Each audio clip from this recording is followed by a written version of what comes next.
If you could go back and redo it, what would you change? How would you play? Senin de söylediğin gibi hatalar yaptık dedin. Peki yani 3. maçtan sonra sanki böyle ayağınızı gazdan çekmiş gibiydiniz. Tekrardan oynansa bu maçlar bir şey farklı yapar mıydınız? PK'nın yanında biten maçı tekrar oynamak isterdim. Gelen kafayı kesin eksiksiz bir şekilde vurmayı düşünürdüm. Bir önceki maçta da 4. maçta Erangel'da timing'i tuttursaydık o maçta win alırdık. He's saying during the match that ended around Pecado, like they would have definitely played much better if they had the chance, and also on the next match they just weren't, they were really off with the timings, but if it was played out a little better for them, then they also would have gotten a win there, they're saying. Well, the final game, you walked away with another winner chicken dinner. So talk to me about the communication amongst the team, because Catch was clutching up in that one. Was everybody going crazy? Son maçta yine bir win aldınız. Orada takım içinde konuşmalar nasıldı? Çünkü Catch resmen bir clutch attı orada. Biz ilk başta alana taratmaz, sakın satmayın konuşması yaptık. Çünkü çok açıklıktı. Biz 3 finish yedik. Catch tek başına kaldı. Zaten alacağına inanıyorduk. Bekledi, doğru zamanı bekledi, bombasını attı, kılıcını attı, bize win'i kazandırdı. Yeah, so when we saw the final circle, we were like, guys, focus, we can win this. And then when Catch was left alone, we knew with this grenade like that he is going to get the win. And my final question for you, what's the game plan heading into tomorrow's match is the final day of survival stage? Peki yarın survival aşamasının son gününe geçerken stratejiniz nasıl, oyun planınız nasıl olacak? Bugün oynadığımız gibi oynayacağız. Bizim gerçek oyunumuz bu. We will definitely play like we did today because this is our real game. Hot drop? I think so. What we're hot dropping for? PUBG Mobile. PUBG Mobile. That's not loud enough, right? No. Louder? PUBG Mobile! Survival Stage Day 2! Let's get right into it. Woo! Let's go. Intro देखो यार, intro के मजे लो.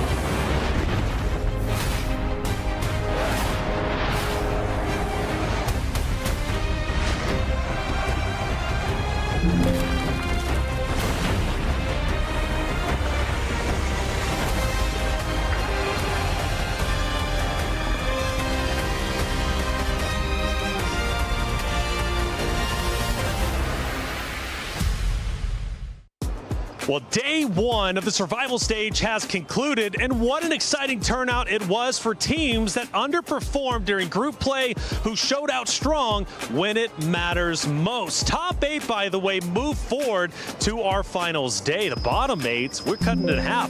They get fully eliminated. Their run during PMWC will come to an end. Let's talk about our team in first place, which is Fireflux.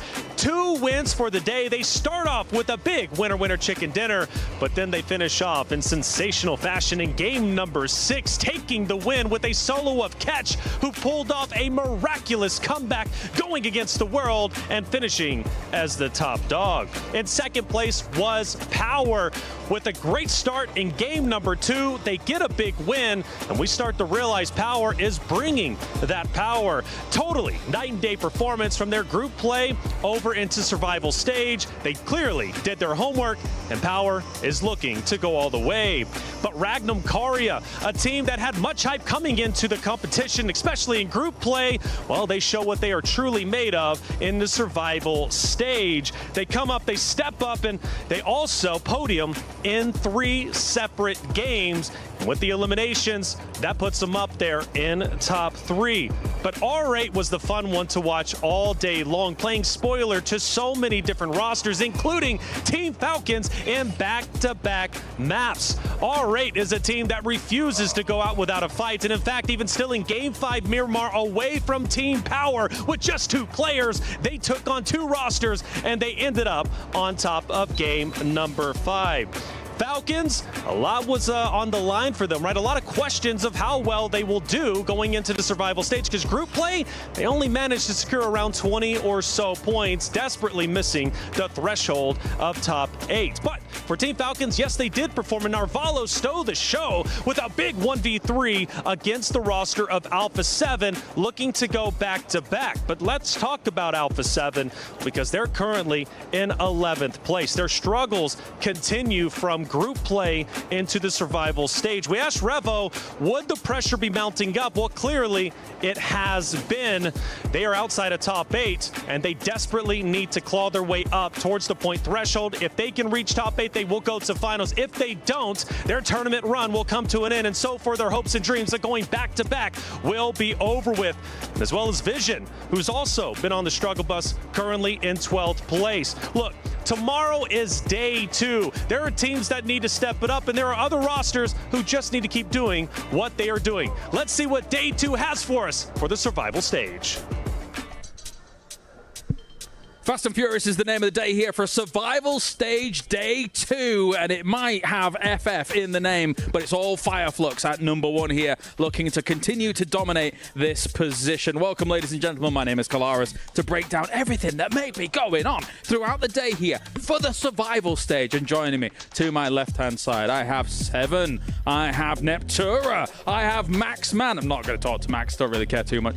Well, why you? No, nothing from you. You didn't miss me yesterday. No, you can pick, no. You can pick your pouty face. It's fine. But we've got a lot to talk about here, guys. Of course, Survival Stage Day 2 here, 7. An opportunity for these teams to move through into that grand final or be eliminated, stricken from the roster. That's right. I mean, we had some teams that actually ended up surprising us. They didn't perform that well in group stage, especially towards the top. Power, this is a completely different team, Natur. It absolutely is.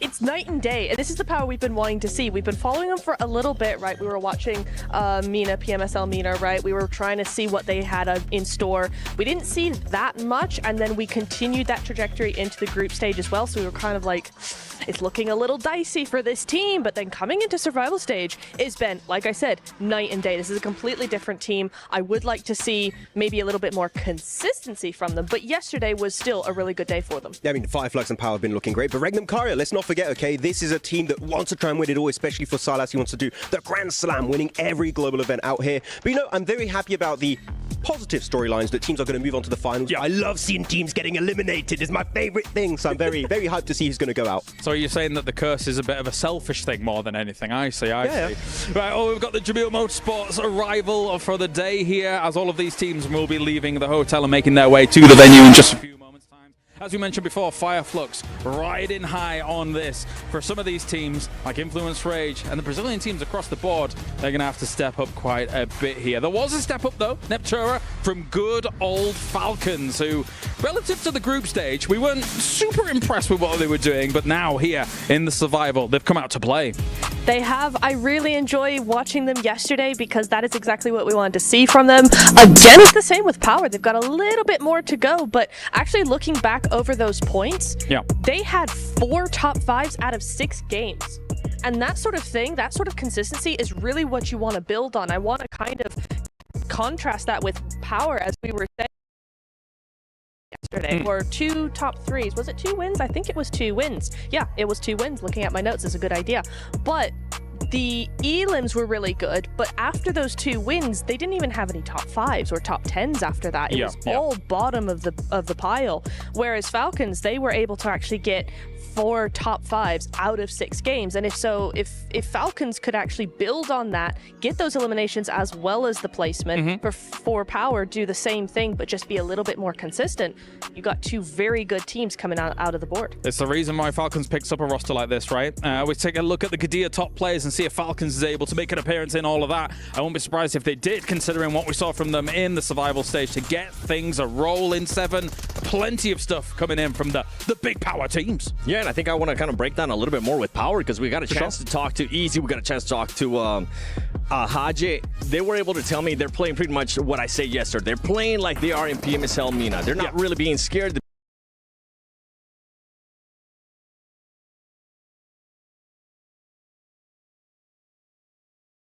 Into third party in this, due to that control that they have, that they're kind of allowing themselves to scout. Yeah, I mean, especially on the Orangles, right? Power have been very, very present on the two main battlegrounds of Orangle and Miramar. Just like in PMSL MENA, as you said, they are trying to play a little bit closer to how they were doing back in the qualification stage for this PMWC, and they're looking just way more confident. And we see more of Al-Hadji in particular, which is... I was very shocked in the group stage that Al-Hadji was just not doing anything nearly as close to what we initially expected, and he's here finally on the board. The MVP contender here from MENA is here to play. Good stuff considering that it really is do or die when it comes to the survival stage. Very, very difficult to really go up against some of these teams. I think we had some of our concerns about how they would kind of approach the survival stage after seeing the group stage go down. But let's take a look at the Crunchyroll reactions here from all of our players as well, because there's been a plenty. Emotions are riding high, Neptura. I think it's understandable considering that they're in the danger zone right now. But some of these teams are going to feel very confident coming into day two, considering, I would say, the lead that they've put up. They need a few more points to get them into that final. Especially when you have your cutoff point is halfway through the lobby. 8 people, 8 teams are going through. So there is a lot of that. Nice.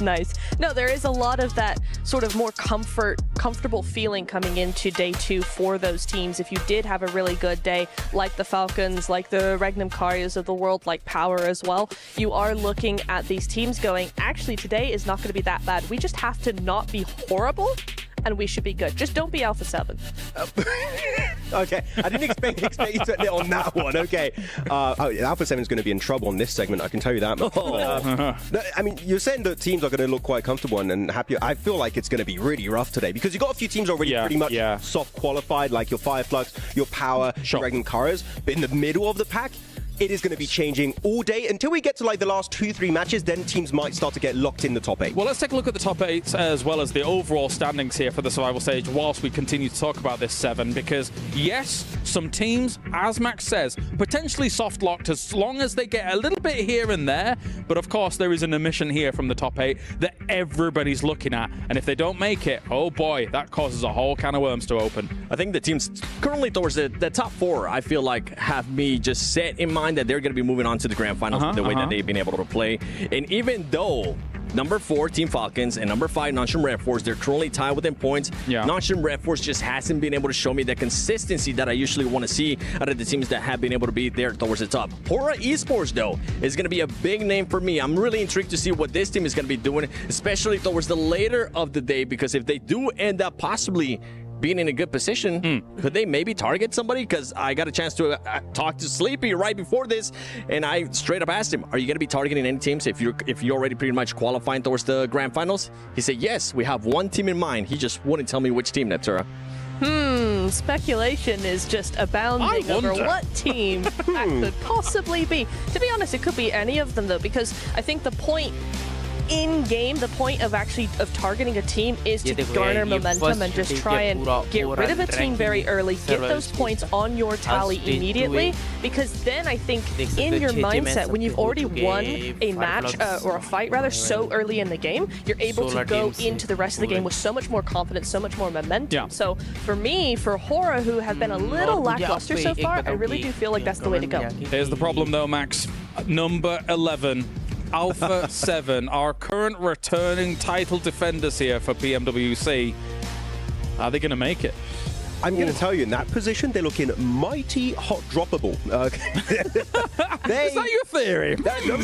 Maybe that's the team to eliminate early on. It would be very weird to have a finals without Alpha 7, possibly, right? That would be such a big outlier when it comes to storylines. But Alpha 7... last year, they had such a good year until PMGC. We don't talk about PMGC. Otherwise, PMWC, PMGO, PMSL Americas, they were on absolute fire. And the fact is not just Alpha 7, all of the Brazilian teams aren't performing. Intense Game, Influence Rage, all on that second page, which is a big shocker to me. So, are we going to have a Brazil-ness finals? No Brazilian teams in the finals. That's a word. We'll have to think about it, yeah. But no Brazilian teams will be weird. You're so eloquent, Max. Let's shift gears here for a second, though, guys, and actually talk about the number 1, right? Obviously here for survival, looking brilliant. Fire Flux here. Talk to me about this position. Let's take a look at those top 4 teams looking brilliant overall. Fireflux, though, in number 1, 7, looking really, really impactful, really strong. From game 1, I want to say, of all of yesterday. I think that set the precedent for the whole day for this team. It's pretty much how they were going to be playing. They played it very careful, very tactical, and very passive, which is a big difference because right from the first day of group stages, something that we've been saying all along is that this whole lobby is very